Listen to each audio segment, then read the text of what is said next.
আমার সামনে একটি খবর আছে, খবরটা পড়ে আমি একটুখানি ভাবছি যে আসলে পলিটিক্স নতুন নতুন যারা নেতৃত্বে এসছেন, ছাত্র উপদেষ্টা যাকে বলা হয়, ছাত্রদের থেকে উপদেষ্টা হয়েছেন, তারা অনেকেই দিন দিন একটু এক্সপার্ট হচ্ছেন, পলিটিক্যাল ল্যাঙ্গুয়েজ তাদের আয়ত্ত করছেন। যেমন ধরেন যে আমরা শুরু থেকেই বলছি the patient has been died before the doctor came. মোটামুটি সারা দেশে অনেক অনেক জায়গায় চোখে পড়ার মতো ভাঙচুর শেষ, যেগুলো দেশের সুনাম ক্ষুণ্ণ করেছে, এবং অনেক অনেক মানবাধিকার সংস্থা বলি, বিভিন্ন অর্গানাইজেশন, টিআইবি সহ তারা এগুলো নিয়ে প্রশ্ন তুলেছে, হিউম্যান রাইটস ওয়াচ প্রশ্ন তুলেছে। তারপর সরকারের দিক থেকে টনক টনার পর একে একে বিবৃতি দিয়ে বলা হয়েছে থামাও থামাও, এসব হবে না, বন্ধ করো। কিন্তু যে সময়গুলোর মধ্যে হয়ে গেছে তখন সরকার কতটা তৎপর ছিল। বিএনপি বলছে যে যা যা হয়েছে এই ধানমন্ডি ৩২০০ এর দায় সরকারকে নিতে হবে। প্রধান উপদেষ্টার সঙ্গে দেখা করে বিএনপি আনুষ্ঠানিকভাবেই বলেছে। তো এইসব কীর্তি কারখানার পর যখন প্রধান উপদেষ্টা বলছে এগুলো বন্ধ করতে হবে, তখনও গিয়ে গাজীপুরে ঘটনা ঘটেছে, আরও টুকটাক বিভিন্ন জায়গায় ঘটেছে। এবার আমার সামনে যে খবরটি, আমি যেটি বললাম যে যেটি পড়ে আমার মনে হয়েছে যে আসলে এখন বলছেন তাহলে ওই যে যখন 5 তারিখ থেকে 7-8 পর্যন্ত 9 তারিখ পর্যন্ত বেশ এটা রেস চলছে, নানান জায়গায় নানান কিছু বলা হচ্ছে, এবং ইভেন ওইটার একটা পাল্টা ঘটনা গাজীপুরে যখন ঘটেছে সেটা ধরে সারা দেশে একেবারে একটা অপারেশন ডেভিল হান্ট শুরু হয়ে গেছে। তখন হেডলাইনটা এরকম, আপনাদের উগ্রতা শান্তি বিনষ্টের কারণ হতে যাচ্ছে উপদেষ্টা মাহফুজ। আইন নিজের হাতে তুলে নেওয়া থেকে বিরত থাকতে অভ্যুত্থানের পক্ষের শক্তিকে আহ্বান জানিয়েছেন অন্তর্বর্তী সরকারের উপদেষ্টা মাহফুজ আলম। তিনি তার ভেরিফাইড ফেসবুক পেজে এটা বলেছেন। সোমবার সন্ধ্যায় বইমেলার সব্যসাচী প্রকাশনা স্টলে হামলা করে কিছু বিক্ষুব্ধ জনতা। তাদের দাবি, স্টলটিতে নির্বাসিত লেখিকা তসলিমা নাসরিনের বই বিক্রি হচ্ছিল। হামলার পর স্টলটি সাময়িক বন্ধ রেখেছে বাংলা একাডেমি। এই ঘটনাগুলো যখন ঘটে তখন আইনশৃঙ্খলা বাহিনী কোথায় থাকে বা উপদেষ্টারা কোথায় থাকেন?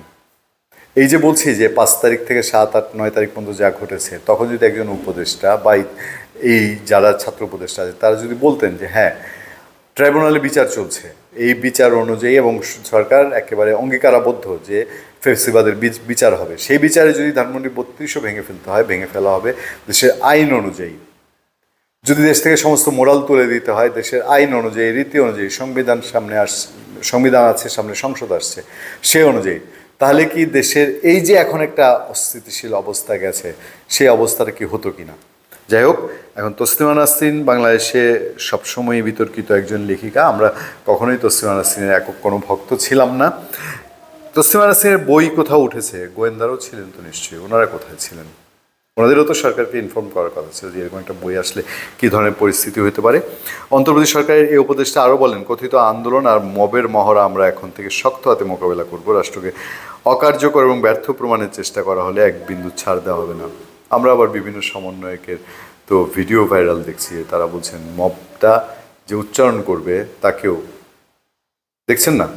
তো তাহলে কি হলো? উপদেষ্টা মাহফুজ আছেন, তার সঙ্গে সমন্বয়করা সবসময় তাদের মধ্যে একটা শেয়ারিং হয়, তারা ওন করেন। অনেকে বলছেন যে উপদেষ্টারা কেউ কেউ নতুন পার্টিতে যাবেন, যে পার্টিতে সমন্বয়করা হয়তো যাবেন। তাহলে উপদেষ্টা মাহবুব মবের বিপক্ষে আছেন, খুবই ভালো খবর, এবং এটা সাধুবাদ জানানোর মতো, অ্যাপ্রিসিয়েট করার মতন।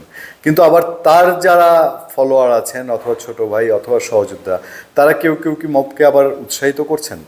যাই হোক, আমরা শেষ জায়গাটায় থাকতে চাই হামলাকারীদের উদ্দেশ্যে, মানে বইমেলায় তৌহিদি উদ্দেশ্যে তিনি লেখেন, তৌহিদি জনতা, আপনারা 1.5 দশক পরে শান্তিতে ধর্ম সংস্কৃতি পালনের সুযোগ পেয়েছেন। আপনাদের অহমিকা কিংবা উগ্রতা আপনাদের সে শান্তি বিনষ্টের কারণ হতে পারে। জুলুম করা থেকে বিরত থাকেন, নইলে আপনাদের উপর জুলুম অবধারিত হবে।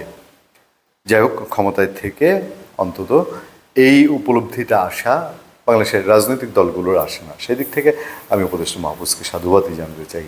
ধন্যবাদ সবাইকে, ভালো থাকবেন, সুস্থ থাকবেন, দেখা হবে, কথা হবে। আপনাদের সাথে আমি আতিক রহমান পূর্ণিয়া।